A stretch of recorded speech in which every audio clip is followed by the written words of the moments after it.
Hi everybody, I'm Dr. Deed Harrison here of Chiropractic Biophysics Seminars and Technique and Chiropractic Biophysics Nonprofit, our spine research organization. We always have new guests, exciting information, brand new research, and clinical practice tidbits for you guys out there. Welcome to the Chiropractic Biophysics Podcast.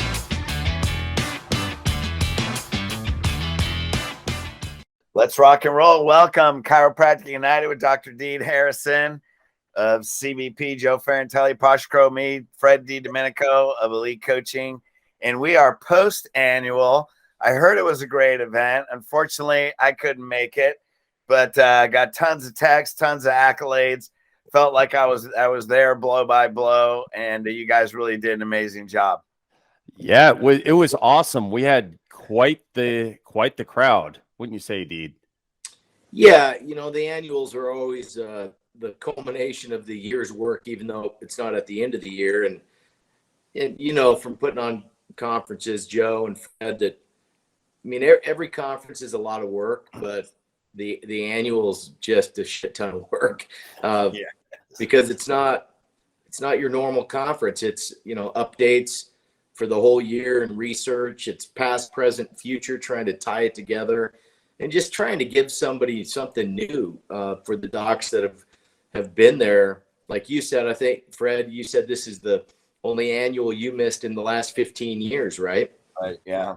And that's my doing. I'll say that in a minute for the weekend I scheduled it. But, when docs show up like that year after year after year, yeah, they're going to forget what you presented sometimes, but they do expect new material. So it's really, I can tell you, it's the most stressful conference I do. And when I'm done, I'm done. It kills me. And even though I love seeing the CBP community that lifts me up and builds me up, it's just, when you pour your heart and soul into that event, it wears you down. Yeah, I think I literally got to speak to you, Deed, for about a minute and a half the whole weekend because you were so busy. And first, I knew I was taking a risk putting it on Labor Day weekend. And Fred, like you had a family event, and I always say family first, right? We have to do that. Family and loved ones have to come before, business, things like that. But this year, I was having a challenge booking. I thought, why not? And it actually turned out to be like the second biggest annual in our history. We had 175 docs. Wow. And we only had about 10 exhibitors just because of the weekend, but 175 doctors and just amazing presentations. It was awesome, but I don't because and it's not all me. We have other speakers, but I'm trying to run and organize and make sure everything's put together that, from the lecture side of it, that I don't get to say, too much to all my friends. So that's a challenge because I want to have a drink with everybody. Yep. Although though, Fred, I have to say that Deed did something in style like his father did to him. So during the nonprofit meeting, he gave several of us research assignments in front of everybody that we're going to be doing and authoring papers that we found out about at the annual that have to be done by December. So no pressure, and saying it in front of 175 doctors. Of course, we were going to say, yes, we can help. Yeah. Nice. But good times. It was good times. Now we're looking forward to it. A slide up. So you guys know this, but people that have never been to the annual, Saturday evening, starting at about 3:30, the last 3.5 hours is all CBP nonprofit. So it's our annual board of directors meeting, but it's not your average board meeting. We go through the research that we have done for the year and what we are going to be doing, and we explain to all the members how important this research is, where it fits, and then what's missing, and then of course what funding we need. But I laid out the special issue of the Journal of Clinical Medicine that we got invited to do, and the deadline for submission is the end of December. And, you know, I've outlined 25 papers that I want to see in that issue, and they're not all mine. So, you know, I had to ask people to do it. And I set out the concept and what it was and what you have to do. And, you know, these are not just average people, Fred, you know this. Joe is actually a very published doctor. Joe Betts is a very published doctor. Evan Katz is a published doctor. Doug Lightstone is a published doctor. So all this, so I gave people tasks on what I want to see in there. You know, and I provided them a concept. Yeah, and you did. I'm just joking and messing with Yeah. you. You did let us know and ask us if we could help beforehand. I just like giving you a little harassment for some banter, some good banter. I know, but boy, this is so needed. Imagine running your own journal or own issue of a top tier Q1 medical journal. I mean, you only get one shot at it, and you wanna have papers that fit the concept, and they can't just be a case study. I mean, they're systematic literature reviews and their original papers on things, and they can be, you know, case series, but they have to be large sample case series, like, you know, over 100 cases or whatever it is. You know, and so I spent the time outlining this issue for, I probably spent an hour on it, Fred. And I mean, if it all comes together and even half of the papers get accepted, because there's no guarantee that they all get accepted for publication, because they do go through review, but it will, I think it will be one of the most groundbreaking issues for corrective chiropractic and just structural rehabilitation of the spine and posture in physical medicine when it comes out, just the way the issue's laid out. So when it does come out, anybody listening to this, it's your responsibility to share this out in the profession. That's correct. So, yeah. As the guest editor, I'm one of three people, me and Paul and Ibrahim. We are the guest editors of this. We've designed it in what we want. And, you know, we can't do all the articles. We have to have guest contributions, but we do get preliminary say of what type of article we want in there. You know, like I'm not going to take a case report, and, you know, we don't want to see a surgical case because it's on contemporary spine rehabilitation strategies for the sagittal plane, and on and on. So I asked Stu Curry, you know, president and owner of Mojo Feet, who's a DC PhD.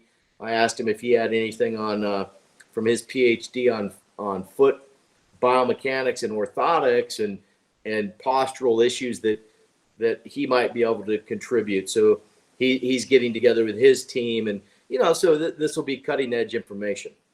Yeah. And the best part about it, Fred, is it's going to be open access as well, too. So nonprofit is going to help out with funding the open access portion of it. So that way it can get some great readership, you know, in the community. So that way, when we launch it out, people will be able to download and read it, which is going to be great. Yeah. Awesome. Yeah. And, you know, Fred, you were missed at the annual. You always give a nice presentation on the need for fundraising. And, you know, this year for CBP nonprofit, we did 22 research papers so far this year. So we're at 22 collectively as a group. And for next year, we're trying to hit the same amount. And we need a budget for next year of about $200,000. Yep. That's pretty good. I think is that your highest budget? Yeah, usually. And it's shocking that we're even, you know, we talk about 200,000 for 22 papers. And, yeah, that's nothing, right? That's nothing. No, I mean, that's less a lot of sweat is what it is. Yeah. Yeah. Well, the typical, what's the typical cost, Steve? Like for a randomized clinical control trial, what's the typical cost for a university to perform that?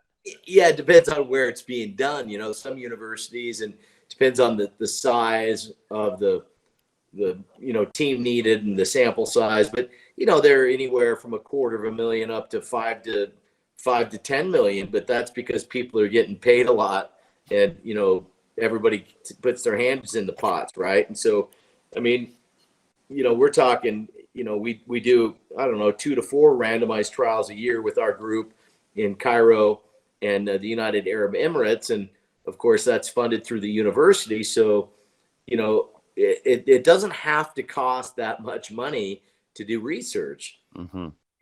And I get it that that's people's jobs and that's, they need to get paid. And yeah, certainly, I mean, I'd love to be on $1 million a year salary, but I'm not going to do that. I mean, that's why we do other things to make money. And these researchers, in a way, some of them, it's so bad that they accuse somebody of being biased, yet they get paid for doing work themselves. So, it's like, you're going to make money somewhere. Just be honest about where you make it, right? Yeah. And I digress there, but at the end of the day, yeah, we need 200,000 to get all this done for next year. And we raised quite a bit at the annual. I have in the bank account right now, I have $165,000 for CBP nonprofit. But some of that's going to be used this year for other expenses. So I'm still, I need $100,000 for next year. Mm-hmm. And, you guys donate. And here's the sad thing. We look at the number of doctors that donate every year, and we're a nonprofit organization. We have to be transparent. So we have to list the donator unless they specifically say, this is an angel gift. We don't want to be known, but we only have 70 to 100 people a year that donate to us. 70 to 100 people a year. And it's just shocking to me because doctors out there will use our work to, A, figure out how to correct a patient, B, convince a patient they need the care, C, defend the work in med legal cases or board cases, and they don't contribute. And, to be a member of CBP nonprofit, it's only $500 a year. So it shocks me that somebody can't, come up with, $42 a month. You guys there? Go ahead. It's always nice. I'm trying. Yeah. So I think you guys probably kept recording because I just had to get a new credit card, or the bank, when you get your bank shuts down your credit card because of a fraud charge. So I got to give you a new credit card number. Yeah. So that reminds me. Yeah. I was subtly bringing that up, Fred. Thanks. Yeah. Thanks. Yeah. Appreciate it. And by the way, Fred, you have contributed in the past. Yeah. Yeah. But, at the end of the day, our membership, we have a new, and I'm talking about CBP nonprofit because that's the backbone of the annual, is we need money, and the money goes to research. And you know what? Our membership, if you go to cbpnonprofit.com, we have a great new platform, and you just pick the membership. Don't do the gift. Pick what membership option you want.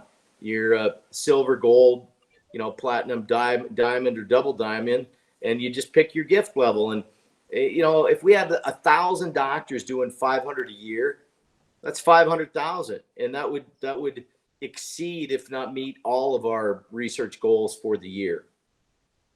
Yeah, and I just wanted to say before sorry, go ahead, John. Oh, I was just going to say before my internet glitches out again, I'm actually trying to switch internet providers because of this. But what I wanted to say was, yeah, if anybody there listening out in, within the sound of our voice knows anybody that would like to donate that, has been helped by chiropractic or believes in what we're doing to, help humanity through better corrective care, we're open to, those donations, not just from chiropractors, but from big corporations and things that want to fund research projects. You can go ahead and reach out to CBP nonprofit for sure, because it is a legit nonprofit. Well, and also I was going to say, talking about all this, I mean, I'm at the majority of the CBP seminars. So, if you want, well, what I would be more than willing, or I think we should do, is I'll stand up and ask everybody to pay $100, like at the week long and the rehab seminars. Like every doctor can pay $100, especially with all the research that you go through in those seminars. Oh my God, man, it's freaking amazing what you present. So I could do that like on Friday night or Saturday night, like on a Saturday night, and just make sure that Annie has the forms, and then I'll physically pass them out. Yeah. I don't think that's asking a lot. No, we need to do that. I mean, at the end of the day, anybody that practices this system, you're hanging your hat on outcomes that are research based.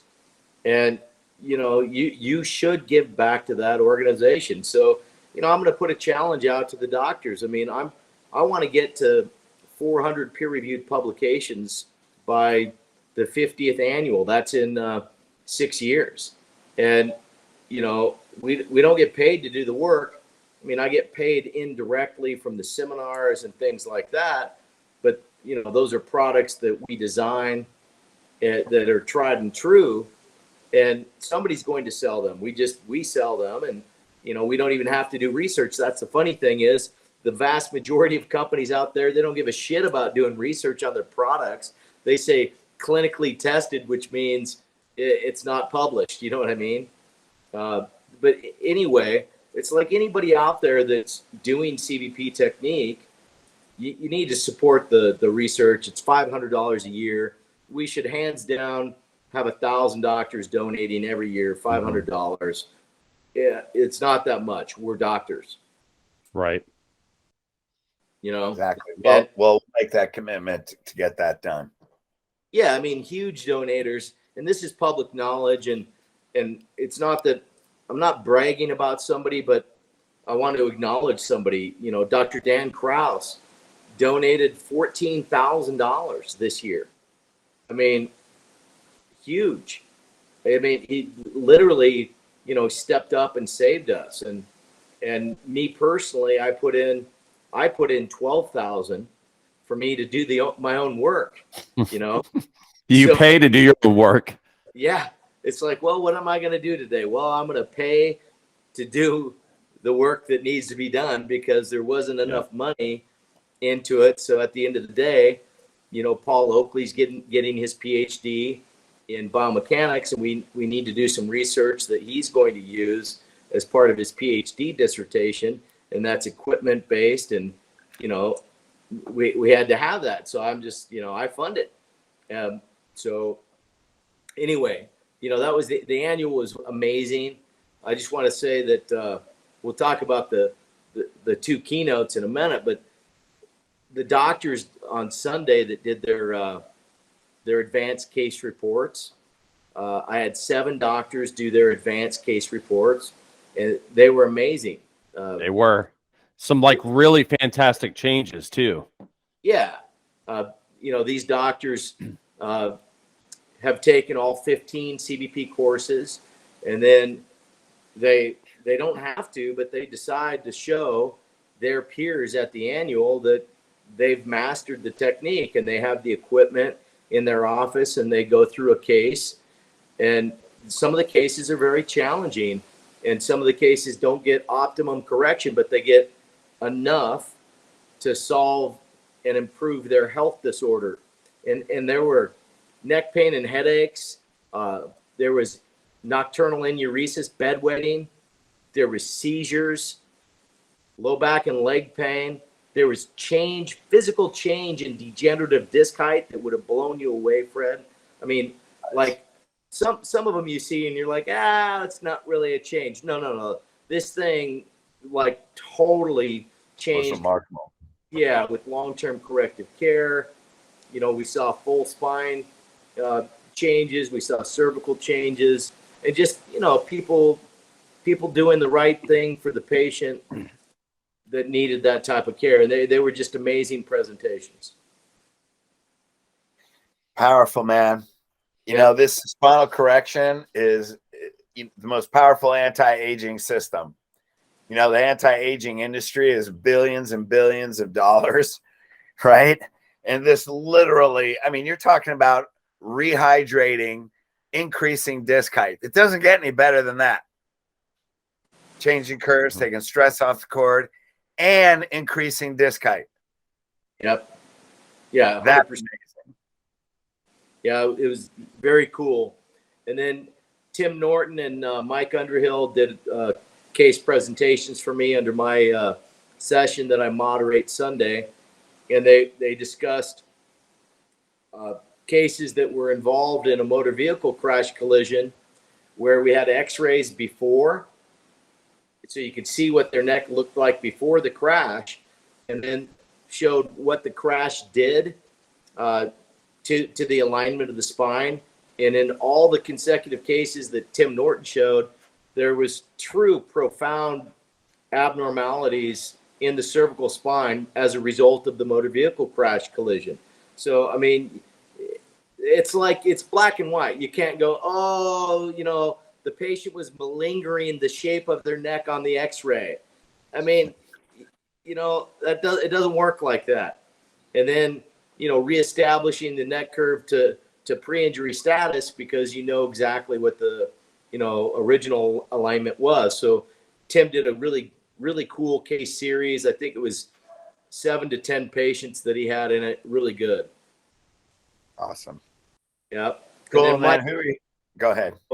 No, go ahead. I say you were talking about the keynote speakers. Yeah, I just want to say one more thing with Mike Underhill. What he did was followed Tim, and what they say in the literature, people after 3 months after a crash, they're stuck with whatever chronic pain they have. So if you're not better at 3 months, you're screwed, right?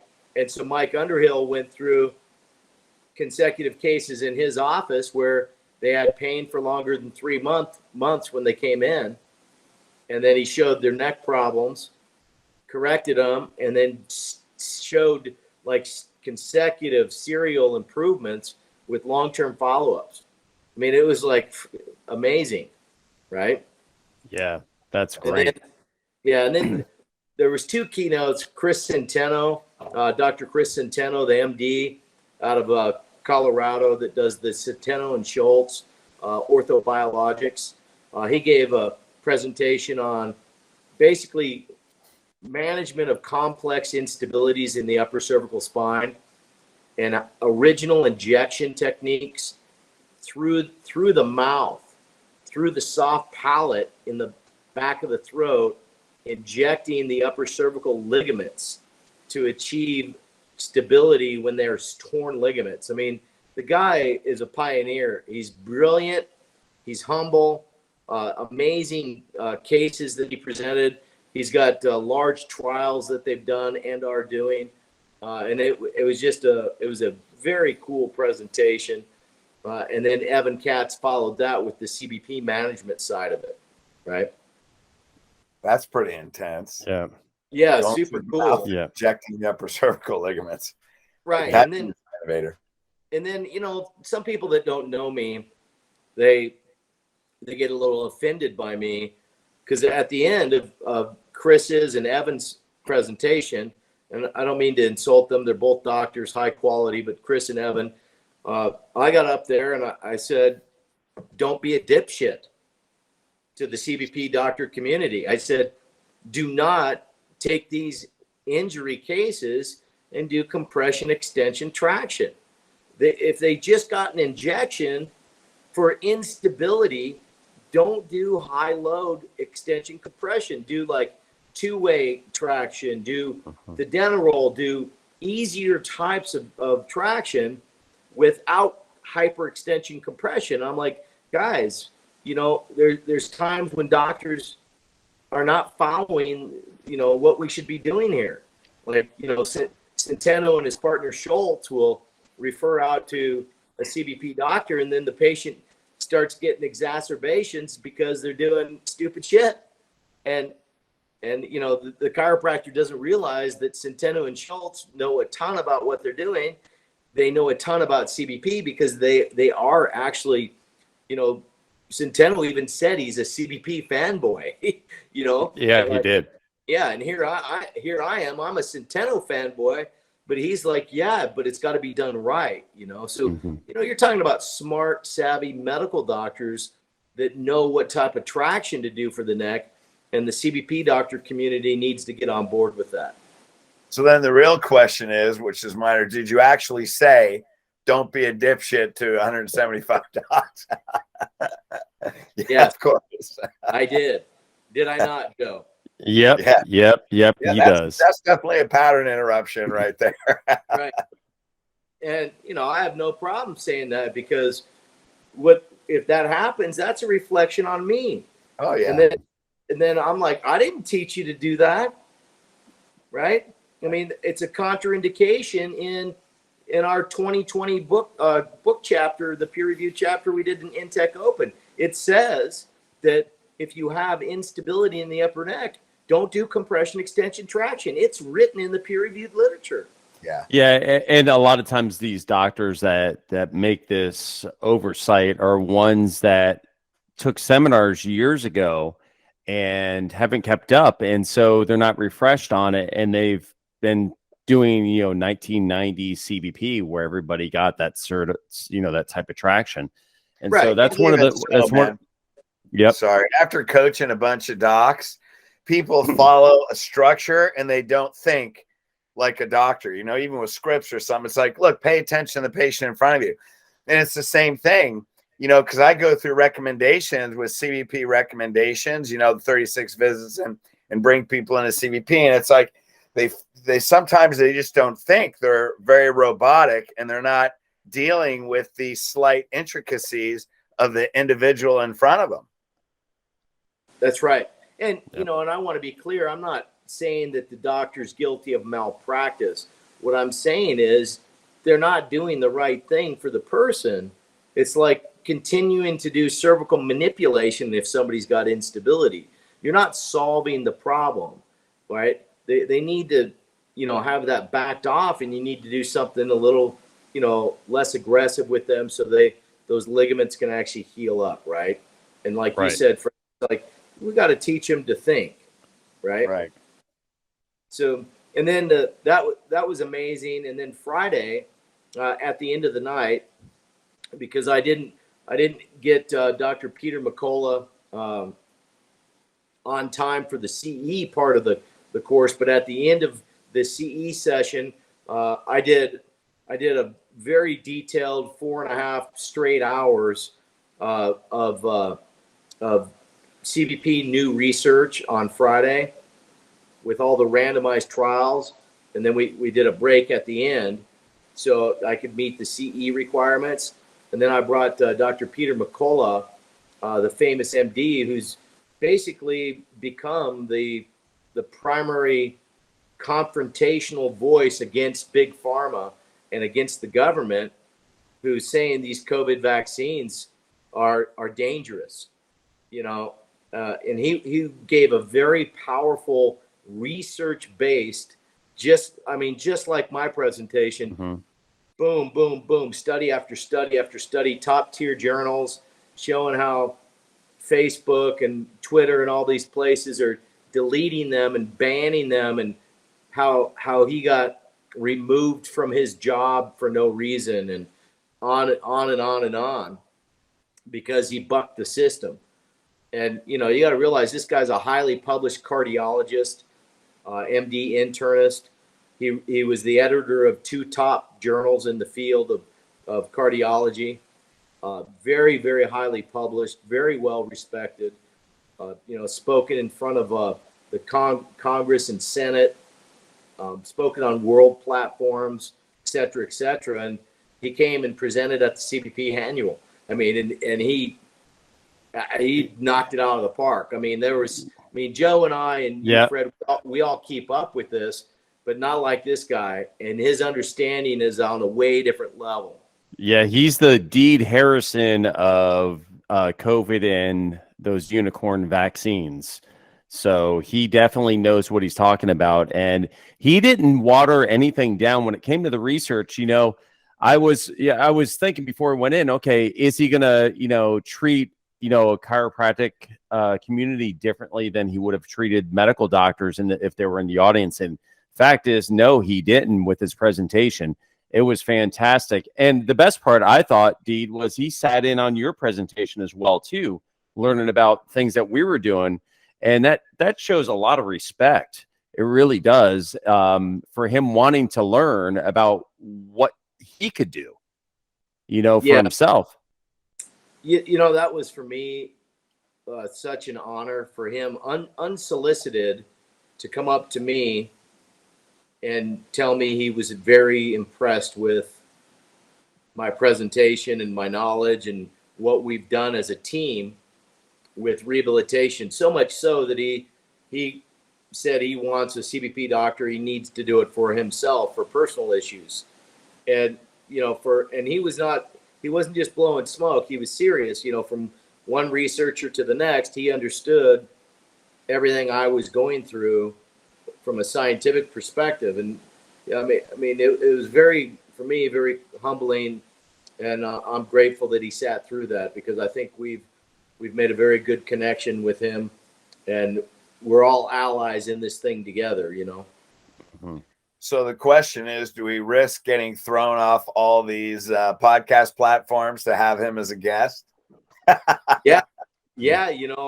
I think it's probably okay to try. I mean, if we do, we do. I mean, It's like, do you shy away from the truth because you're afraid to get censored? Yeah, likely at this point, they're not going to kick you off. What they'll do is they'll just shadow ban the episode. So like, he even has his own podcast right now, which this last podcast, the McCullough Report, if you guys haven't tuned in, fantastic. He's always interviewing like-minded doctors in the same cause, and he's still going, but you don't see it promoted, right? So there is definite shadow bans, but if we have enough people out there sharing it, it's still going to get seen, and then people will gravitate towards it. But I think it would be great to have him on at some point. Yeah. I mean, he's very impressive, and he's a down-to-earth, normal person too. I mean, he's just the right person in the right place, right time, with the right knowledge, and he's not somebody that's going to back down. He's willing to fight for the truth, which is super cool, right? So that was really fun to have him there. And I don't know how many papers he went through, but he went through at least 30 publications, new publications from early 2019 maybe to today. And then Fred, I don't know if I told you, but I bought everybody one of his books, his best-selling books. Him and his co-author wrote a book of detailing all this, the whole experience that they went through with the government, with the medical, pharmaceutical community, the death threats, the firing from their jobs, and the this and the that, and they just documented the whole thing and the history of what's going on, past, present, future, where they're trying to, they said it on, what was it, CNN or whatever it was, just last night or 2 nights ago. God gave us 2 arms, one for the flu shot and one for the COVID shot. I mean, really? Yeah. Come on. No, I mean, this is why God gave us 2 arms right here. Yeah. Exactly. Right? Nice. Sorry. I mean, that's not verbal. It's just sign language. It's like 1, 2, there you go. So if you're not seeing this on video, I bet you can guess what his body language is. He's just only one finger in the air on both hands. It's just dermatome test. He's just showing dermatomes. Yeah, just showing you my C7 dermatome bilaterally, right? Right. So, I mean, come on, and that's what Dr. McCullough said. That's their goal. They want every 6 months, they want one of each one of those in every human on the planet. I mean, that's their goal. That's what he said, word for word. And it's like, he doesn't have anything to gain by saying that. In fact, he has everything to lose. Oh, yeah. And supposedly now the flu shot, I guess this year's flu shot is going to be the first mRNA flu shot, because usually it hasn't been mRNA, but now the flu shot is mRNA this year. Whether it's rumor or whatever, but it wouldn't be surprising, right? Yeah, I haven't even looked at it. I've tried to stick my head in the sand anymore on that, to focus on this other stuff I'm doing, because it just makes you mad. Yeah. Right. Yeah. Just shocking. So, you know, it was a true honor to have him there and to watch. He personally signed all the books in advance that I bought. So I bought like 170 books and gave them out to the attendees. And then even still, get this, Fred, I'm sorry. I love the CBP community. I love them. But they're like, hey, you know, I didn't get a copy of Dr. Peter McCullough's notes. And I'm like, I bought you his book. Yeah, exactly. Yeah, read those notes. Like, probably has more detail. Yeah. I'm like, I bought you the book. Yeah. That's a drop the mic statement, and then you just walk away. Right. Yeah. Anyway, yeah. So some people probably like me less after the annuals, but I think most people like me more. Yeah. Yeah, it's funny. You know, that's also the problem of the government. You know, you're trying to ban someone that's a researcher who documents everything, like every word. He even writes the commas on the quotes. Right. Yeah, this is all documented, by the way. Yeah, I mean, I don't get why they would do that. I mean, that's not healthcare. Healthcare is not censorship and dictatorship. Healthcare is trying to find the right solution for complex problems in individual people that have, you know, we have similar biology and systems, but we have a different experience because we are eating different, we exercise different, this and that and the other. So you can't say that everybody's going to respond exactly the same way, and they don't. And that's why there's side effects for everything, and the percentages change. Not everybody's going to get the same side effect, and you know, people have different reactions because we have subtly different changes in our human genomes and this, that, and the other thing, right? So to see what's happening in healthcare is very scary for us. I mean, we're doctors. You know, imagine if what is happening in California on the proposed bill. Imagine if that goes nationwide, where you know, you cannot disagree with the narrative. They're going to tell you what to say, right? Yep. It sounds like I'll be losing my license around that time. Right. So it's like, what in the hell is the purpose of me going to college then, and then going and getting a medical degree or a chiropractic degree and being a doctor? Why do I do all this continuing education? Why do I do research? Why do I read, write, publish? Why do I try to think for myself if I can just go get a rubber stamp and say, well, this is the narrative, right? That's not being a doctor. That's being controlled and dictated to. I mean, this is some scary stuff going on. So I was reading some stuff, but what bill are you talking about? It was for workers, for vaccination? For doctors in all of California. Yep. I forgot the actual bill number and name, but Peter McCullough went through it, and it's been in the media too, where in the state of California, if this passes, that you cannot say what you want to say as a healthcare provider. You will be stripped of your license, and you will be shut down. Not only will you be stopped, your license will be pulled from the state, and your practice will be shut down. Yeah, I think it's on his desk, the sign, the last that I checked. So it's scary stuff, because, you know, a lot of things that happen in California obviously have trickle-down effect, especially, you know, in those democratically run states. And then, you know, from there, who knows what can happen. Right. And then imagine chiropractors then. Well, pretty soon you can see that that's going to transition to us where, oh, no, you guys can't talk about health outcomes. You can't talk about you can help a kid with seizures or ear infections or bedwetting. You can only talk about neck pain and back pain and headaches. That's it. That's all you get to talk about. And that's all you can say to a patient. You can't do any of the other stuff because, there's not meta-analyses and multiple randomized trials on it all over the place, blah, blah, blah, blah, blah. So it's like stick to the narrative or lose your license. That's where this is going. Mm-hmm. Yeah, there's Kevin Kiley is he's an attorney. He's been suing shit, I just blanked on the governor's name. The hell's his name? I need to eat more. Newsom? Newsom, yeah.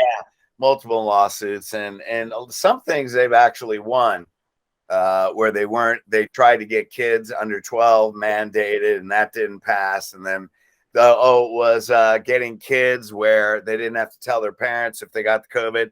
Schools could give them and that didn't pass. So there's a bunch of things going on that didn't pass. I didn't know. I thought there was already doctors in California that have lost their license for going on the narrative. So I guess now they just want to make it a law. Yeah, that's correct. And they have pulled some that I know of. I don't remember the specific ones. I'm just remembering what I've read, some of the things. But this is actually it's a law that they're trying to pass. And I haven't read it in detail, but I read excerpts and then I listened to what Dr. McCullough was saying, and he said the same thing. It's like, yeah, this is scary times. So, you buck the narrative, buck the system, you're done.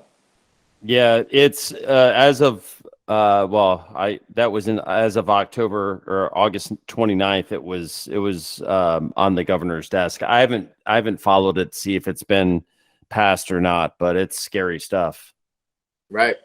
Because we're again, hey, if that happens in the medical community, chiropractic is nothing next to medicine. They'll shut us down so quick, and the chiropractic boards oftentimes will easily jump suit over, and they'll just say, oh yeah, we'll just stop you from saying anything you say that goes against what we say you can say, you're done. Yeah, but it's crazy. Well, there are a lot of conservative states that may or may not adapt it, but just to, I tell this in Elite a lot. We just came back from a boot camp, and I would say to all these doctors, man, you can't, with the stuff that's coming down. I was talking to some Canadian doctors, and we know they're a little bit more strict, but they're getting threatened a lockdown in October. God knows what's going to go on by October, November, even in this country, because there certainly is a strong push, not in a great direction. But now is the time. You can't create patients that are sheep. You got to create lifestyle patients that are wolves. They're going to have courage. They're going to have purpose. They're going to take their family to you no matter what's going on in the world, because at least chiropractic was essential. Like even if some states lock down, you can still go to your doctor.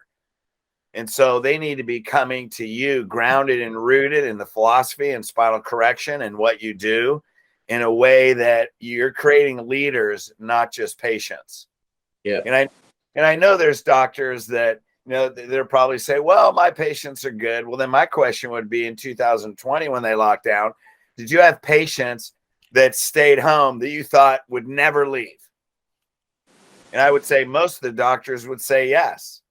But now it's not time to build a practice. It's time to create a movement, because the patients and the citizens are the one that need to take a stand. The doctors will take a stand, but when the people unite and the people take a stand, then we have power. Right. Yep. And agree. That's what needs to happen, because if this occurs, freedom of health care is lost, and your doctor can't actually be a doctor and guide you.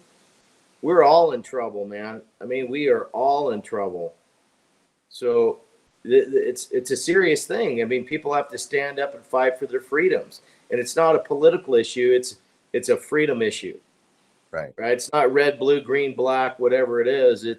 I want the right to choose. which is the Fourth Amendment, by the way. You get to protect your own personal property, which is your Bible, body, your Bible, probably your Bible and your body. That's Amendment 1, right? Yeah. Right. Well, I like freedom of speech. I like 1 and I like 2. Yeah. You do. Yeah, you do. In those Second Amendment states, they don't tolerate rules very well. No, and that's why I choose to live where I live. I mean, everybody that knows me knows that I'm really, they people go, oh, well, you're Republican. No, I'm a rattlesnake, man. Yeah, exactly. I'm a don't tread on me guy. I love people. I respect people. I'm the first one to help people. I'm a very giving person, but I'm also the first one to go, no, I don't think so. Yeah. Yeah. No, I don't think that's happening here. So when somebody says, so Dean, how many guns do you have? You want to see, well, how many safes do you want to see? Yeah. Well, yeah, it would be more like, what number would bother you? Right there you go. What's the number where you would be bothered by what I say and not look at me the same way? Yeah. Great question. Yeah, maybe I should say I have 1 for every bone in the spine. Yeah, there you go. Awesome. Yeah. Hey, but anyway, the CBP Annual was amazing. 44 years down. It was an honor to represent and lead everybody. And I set it up. I didn't do everything, of course. Huge things happened. Dr. Doug Lightstone and Dr. Evan Katz got the Researcher of the Year award. I mean, they've been kicking ass and really just going the extra mile on trying to document things that they see and identify if these things are really true. And guess what? Independent people are finding out that they are. I mean, Evan and Doug have no stake in the game for CBP, right? But yet they're finding out that CBP is the right thing when they do the independent research. Evan and his some of the injury documentation of flexion extension, kinematics, and predicting who was in a crash and who wasn't based on, alignment and displacement, huge. And then Doug started a new journal, Fred. He started a brand new peer-reviewed journal. And the CBP abstracts for the annual, the proceedings of the 44th annual, specifically the doctored cases, those abstracts are published in Doug's new journal that he edits. And I'm on the editorial board of that journal. And, it's not PubMed yet, but maybe it will be someday, but it's a peer-reviewed journal.